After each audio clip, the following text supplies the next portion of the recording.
So for people who are into the process of tracking electric vehicle charging stations, specifically DC fast chargers, I'm sure the gentleman who's on today, his name is very familiar to you, Alejandro from Alejandro EV66 fame.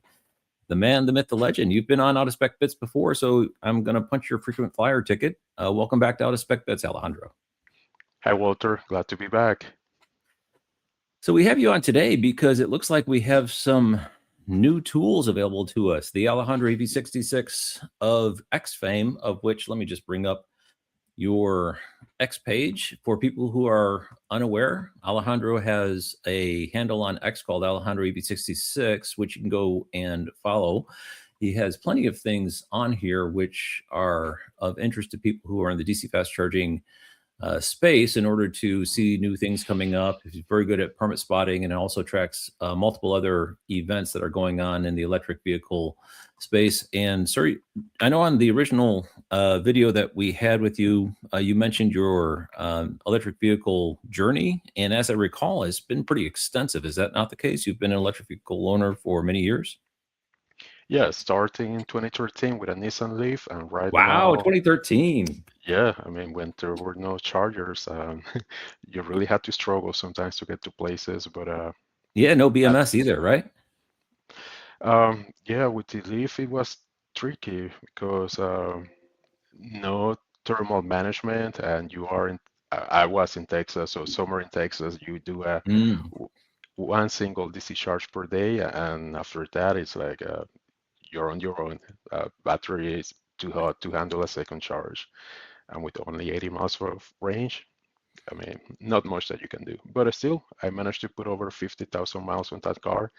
I'm now with a BMW i4, a little bit better road tripper than that Leaf.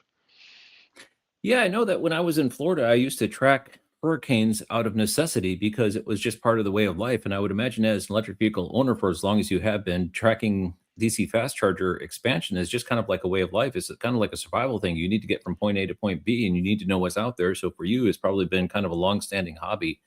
And definitely you have perfected the skill to a very high degree and much appreciated for all you do for the community. For people who are not aware, Alejandro provides information to Landon at the Arkansas E-Traveler, to myself, and I think also to Steve at Plug and Play EV. We have collaborated in the past, so you could say that. Yeah, and principal source of information for Alejandro, as I mentioned, is X, but that's getting ready to change because you put together a tool, sir. And just so people know, what I started doing is after crossing paths with a gentleman by the name of Brandon Boggs, who at the time was working for ChargeWay, he mentioned the alternative fuels data center database to me, and I didn't really know what that was. And I started to explore, and I realized you can pull down a file that's updated every day, and it has additions and removals and things like that. And I started to realize I could take this file, put it into a database, do some basic SQL queries against it, and see, hey, what's new in the next week? And that became the weekly DC fast charger update for the alternative fuels data center database that I do. And I try to keep it very concise. I figure people just want to see what's new and then get on with their day. And so I try to keep that very concise. But that's where I got my motivation. And I went over the tool, and let me just pull it up real quick, bring this back on stage. It is here. And I was going through this when it came to my attention. Very nicely done, very crisp, relevant, useful. And I'm thinking, I was looking at this, probably the origin of this, you could tell me otherwise, was that you just needed a place in order to keep things organized, in order to see for yourself, all these things that were coming online, what's new and what is new out there, what is, where are things changing, and some of the statistics. And you put this together, I'm guessing, for yourself, and then you realize, well, if I prettied it up just a little bit more, I could probably make it public and then share it with other people. This is speculation on my part. Does that sound pretty close? Yeah, that sounds correct. I mean, I've started to look for a way to maybe set up alerts for me. A new DC charger went online in my area, so wanted to see what was going on. what's new, what's out there and interesting. I like to check out some new chargers when they're a little bit different, just to see what other CPUs are doing. Um, Playing a little bit with what was available, the data that was coming, like you said, from the alternative fuel data center. There's an API that is maintained by the National Laboratory of the Rockies here in Colorado, and that's what I'm using as my data source. Oh, so not the alternative fuels data center base. Well, it is the same data source, but there's an API that I'm using to grab the information in real Got time. it. I've noticed like there's a few updates per day. It's not just a single day update. Like there are times that you sync. I mean, this is syncing basically in real time, but yeah, just try to keep it up to date. As soon as a CPU updates the data, I mean, as you probably know, there's different methods that the CPUs are using to keep the data up to date. Sometimes they do a bulk update. If you check Tesla, for example, it seems like every Friday they do a dump of new data. So Yeah. you probably won't see anything new When until the Friday person's here. when the intern that's assigned that task isn't out of town or something. Correct. Something like that. Yeah. But yeah, I think it's interesting when you start to see how every CPU operates here. It's a little bit different. But just back to your question, yeah, it started as a project just to track what's new for me, but just playing also with AI. This was developed by Claude AI in just a few days with a few prompts here and there, some debugging that had to take place, but we got the site running in just basically 3 days. I mean, last Friday and today it's Thursday. This was not even contemplated to be running. Like it's an idea that came out on a Friday, and at the end of the weekend we had it up and running. Yeah, AI is definitely helpful for website creation for sure. But let's bring the audience through a quick tour of this site because I think this tool is going to become very well received for the broader EV community, for people who are out there, not only to see what's new, but also to keep track of certain CPOs because basically all of them are in here as far as I could tell.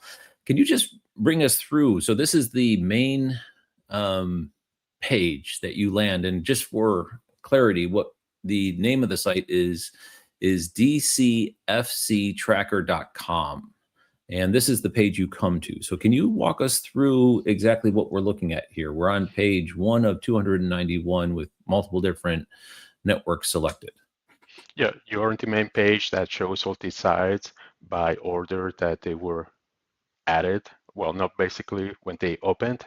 You have a different columns Oh, that so you can sort this by. is by opening date then. Correct. But So if you all the wanted new ones to, are at the top. Got it. if you wanted to sort by stalls and then filter by networks and only include chargers that are 400 kilowatt or more, you could do that. There are different filters at the top.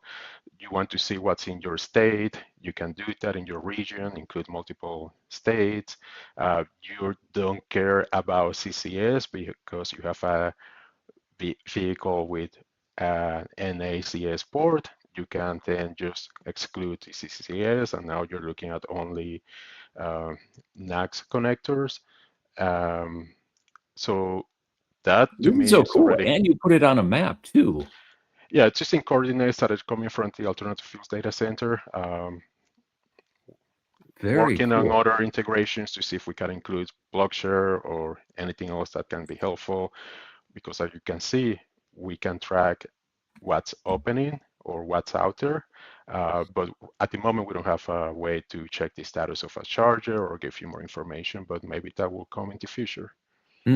Yeah, I'm not exactly sure. I know that Parent has figured that out, but they're a little bit of a different animal because they're actually the CPOs are actually their customers, so they actually have hooks that are a little bit more Yeah. in depth. But man, this is awesome. I'm just absolutely floored. All right, so let me reset these back to all states and any power level.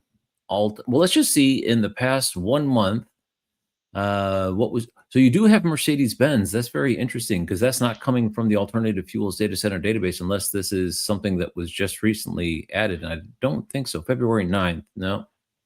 Yeah. So somehow that's getting added in to the Oh, data set that you have. So it must be we additional data sources. it is so for every network we're using right now the alternative fuels data center, but we got a export from all the sites from Mercedes-Benz directly. So we imported that to our database here for this site, and now we have real-time Mercedes-Benz data too. Got it. So it's like augmented. And Yeah. one thing I was gonna ask you, as long as I have you here, one of the things that you're very recognized for is locating stations that are coming soon. Is there any coming soon on this site as of yet? Not at the moment. What I wanted to do with this site is have it in a way that it doesn't require a lot of manual work. It's all data that is automated. And at the moment, we don't really have a good way to track what's in permitting or under construction, Mhm. at least not in an automated way. We'll have to require some work from the community. And at the Mhm. moment, this is a site that is designed to basically, set and forget. Right now, it gets all the data and it updates multiple times per day. The purpose is really just to track new chargers, not status or what's happening with an installation, but really just to see what has been deployed. Just looking at what you have on screen or what you had on screen, I mean, there is one that I see that is already looks interesting. Like if you look at that Electrify America, it says 400 kilowatt charger that opened just yesterday. So it I heard seems like, about that one. Yeah, I was on a yeah, live stream last night and someone mentioned it in the chat. Let's see, where is Electrify America? That'd be this one here. 400 kilowatt, 6 stalls. Yeah, at the sheet store in Stanton, Pennsylvania. That's correct. so yeah, so it seems like they have a new Alpitronic site. And that's one of the Confirmed reasons why I have Alpitronic. this Yeah. site. I was looking at this earlier, and if you switch network to from Electrify America to Autel, um, you will see that now in California they have the first deployment of the Maxi Charger 480. It's a new all-in-one chargers that they have, and I mean, pretty interesting things if you're following what's happening with the DCFC anti-deployments. Yeah, very cool. I could definitely spend a lot of time, and I'm sure I'm going to. Let's keep on with the initial tour of the site. We also have maps. So this would be looking specifically at the Autel. If we take that off, and let's just say in the past month that are both NACS and CCS and are 300 plus kilowatt. Whoa. And so these are all the ones that have been added as far as the data set is aware in the past month. Very cool. And I wonder, Correct. is there a And way? Go ahead. there's more details if you click on one of those pins. Basically the same data that we have on this side, Oh, but if you wanted perfect. to check what it is, like Yeah, that's that the one. is That's the the 10 Chem power one Power, in Colorado. correct? Yeah. Um, and yeah, I was also just playing with some of the options, and when looking at Blink, it seems like they might have a second Chem Power side. If I remember correctly, it was around Philadelphia, but we might have to check on that one. Hmm. Well, okay. So the ability to see new locations within the past month on a map. And I'm sure there's tons of things to do here so people could see what's new in their area and select a specific connector type. So same filters Yeah. as the other location, as the other tab. And then the last one being stats. This is really interesting. I can't tell you how many times people have been asking me in order to get the graph. So this is over all time 2024. Let's see if we could go back. Is there a way of going back further or is At the moment, that chart only goes back 2 years. Probably need some improvements. Mhm. They might come soon where we can really see from day one what's happening with some of those chargers. But the cool thing is you could change by Yeah, here's that silly spike that EVgo has right around December 2024. It's kind of an inexplicable spike, but it's cool that you could see each network's growth over time. Boy, this is a terrific tool. Look at that. I want to see Ready. This has got to be cool. Yeah, I was Oh wait, looking I at got people Ready. both and Ready. Okay, so here's Ready. It's Boom. impressive that they're already at 430 sites deployed and open. And something that is interesting when I was looking at this network too, if you change the power level to 300 kilowatt or more, then you'll see like, oh, there's a switch. They were deploying mostly 160, 180 kilowatt chargers, but recently it's being higher power chargers. Always good to see. And just to refer back, this is the one that is more commonly referred to in, I don't know, media reports and things. The Alternative Fuels Data Center database, they use this map in order to gather the information. They also download the table and everything. But I'm highly impressed with yours. This is useful for all kinds of things, not only for the EV community looking for new things, but media outlets as well, trying to do research on what's going on and networks that are in the news and what kind of growth they've had over history. And let me check Francis. Okay, kind of leveled out here. Shell recharge, take off Francis. Again, leveled out. Well, I could play with this all day long. I remember you have a filter right now for 300 kilowatt chargers or more. Okay. And you can always change it or clear filters. You know, add multiple networks at the same time, change connectors. We'll probably see a trend of when they went from NACS. Yeah, there was an interesting question whether there was any NACS in Electrify America, and the answer, whoa. Okay, we've got some. Those are the Alpies then. Correct. And a disclaimer, at the moment, you probably know, but it's pretty hard to track the exact number of CCS and NACS connector per site. Yeah, you know they're there, but you don't know the number. Correct. Correct, because there can be a charger with multiple cables. There can be Tesla chargers that have the magic docks, and then it's almost impossible to tell how many in the entire site are CCS or NACS. But we're trying. Maybe we'll find a better way of tracking that. Man, so much fun. I could definitely spend a weekend day with this. I'm very likely going to be referring back to it. But Alejandro EV66, as a member of the EV community, I can't tell you how thankful we are for all the efforts you do. And not only what you have done in the past, but this particular project and specifically sharing it with the broader EV community. Again, for anyone who is looking to take a look at this website, is dcfasttracker.com. Alejandro EV66. Alejandro, much appreciated for coming on to Auto Spec Bed, sir. Thank you, and open for feedback. So if you have anything, just leave it in the comments.